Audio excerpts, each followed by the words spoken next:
అందరికీ ప్రజలండి ప్రియ దేవుని బిడ్డారా బాగున్నారా? ఈ ఉదయకాలం మీ అందరికీ తరపున నేను ప్రార్థన చేసి చెప్తున్న వాక్యం. ప్రియ దేవుని బిడ్డారా, ఎప్పుడు కూడా మీరు ఎవరు కూడా ప్రార్థన విషయం నిర్లక్ష్యం చేయొద్దు. ఈరోజు మన దేవుని వాగ్దానం చెప్తుంది. యోహాను 14:24, నన్ను ప్రేమింపినవాడు నా మాట గైకొనడు. మీరు విలుచున్న మాట నా మాట కాదు, నన్ను పంపిన తండ్రిదే. యోహాను 14:24లో చెప్తున్నాడు, మనకు యోహాను భక్తుడు చెప్తున్నాడు, నన్ను ప్రేమింపినవాడు నా మాట గైకొనడు. మీరు వినుచున్న నా మాట కాదు, నన్ను పంపిన తండ్రిదే. ప్రియ దేవుని బిడ్డ, దీనికి ఒక ఎగ్జాంపుల్ చెప్పంటే, అమెరికాలో ఇద్దరు దంపతులు ఉన్నారు.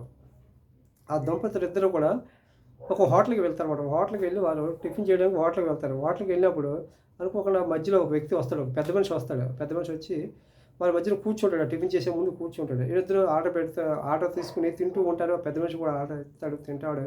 తిన్నప్పుడు మీకు ఇది దంపతులు ఇద్దరు మీకు పిల్లలు ఎంతమంది అని చెప్పి అడుగుతాడు అనమాట. అడిగినప్పుడు వాళ్ళు చెప్తారు, మాకు ఒక పాప ఉందండి, 6 months పాప, ఒక పాప ఉంది, ఒక 6 నెలల్లో మరో పాప మా ఇంట్లో ప్రవేశించబోతుందని చెప్పి ఈ దంపతులు ఆ పెద్ద మనిషికి చెప్తారన్నమాట. ఈవిడి పేరు ప్యారీ అన్నమాట.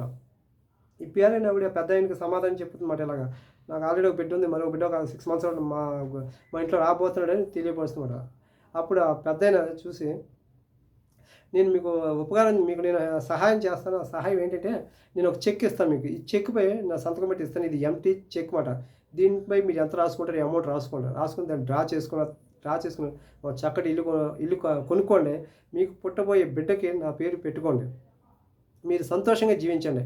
ఈ చెక్ మీకు నేను ఇస్తున్నాను. ఈ చెక్ తీసుకుని మీకు ఎంత కలితే అంత అమౌంట్ డ్రా చేసుకోండి అని చెప్పి ఆ పెద్దయిన ఆ చెక్ మీద సంతకం పెట్టి ఆ చెక్ ఆ వైఫ్ అండ్ హస్బెండ్కి ఇచ్చి వెళ్ళిపోతాడు. ఆ బిల్లు కూడా పే చేస్తాడు.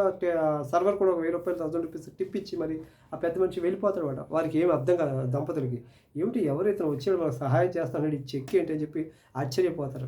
నిజంగా ఇతను ఇచ్చింది కరెక్టా కాదా అని చెప్పి వీరు ఆ చెక్ని ఏం చేస్తారంటే, నిస్సందేహంగా మొదట సందేహిస్తారు. కానీ నమ్మకంతో సరే చూద్దాం అని చెప్పి ఆ చెక్ని తీసుకెళ్ళి ఎంత రాసుకో తెలియక ఒక 50 లక్షలు రాస్తే వస్తుందా రాదా బ్యాంక్ నుంచి అనుమానం పడుతున్నాను.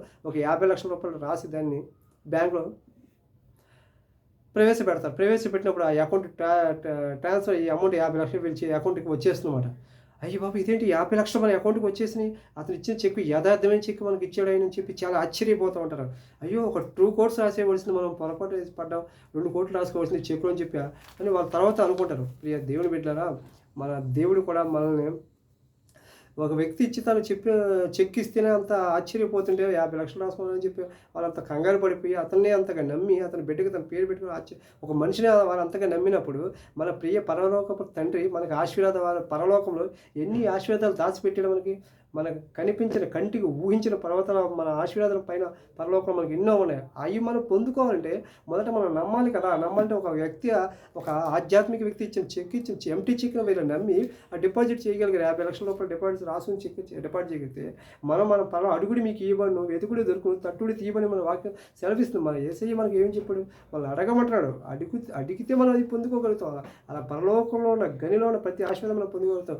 ఒక మనిషి ఇచ్చిన 50 లక్షల రూపాయలు చెక్ ఎంత వాల్యుబుల్ ఉంటే మన దేవుడు మనకి ఇచ్చే ఆశీర్వాదం ఇంకెంత ఎలా ఉంటే ఒకసారి నమ్మి వాటిని మనం అడగాలి. ప్రియ దేవుని బిడ్డలు అడగాలి అంటే, ప్రభువా ప్రియ దేవుని బిడ్డలు మనం ఎలాగ అడగాలి, మన పరిశుద్ధత ఉండాలి, మన ఆత్మీయ జీవితంలో దినదినం అభివృద్ధి చెందాలి, మనపై మనకు నమ్మకం కలగాలి. మన ప్రార్థనలో కూర్చున్నప్పుడు, మన వ్యక్తిగత విషయాలు బయట ఉన్నప్పుడు, భౌతిక లోకంలో జీవిస్తున్నప్పుడు మన విధానం ఎలా ఉన్న ప్రభు ప్రియ దేవుని బిడ్డ మనం ఎప్పుడు పరీక్షించుకుంటూ ఉండాలి.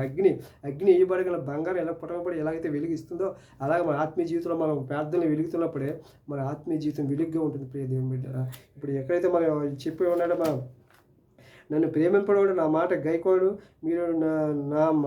మీరు వినుచున్నాము నా మాట కాదు, నన్ను పంపిన తండ్రిదే అని మన యోహాను భక్తులు ఎలాగైతే మనం చెప్తున్నాడో, మన దేవుడు కూడా మనం చెప్పే మాట అదే.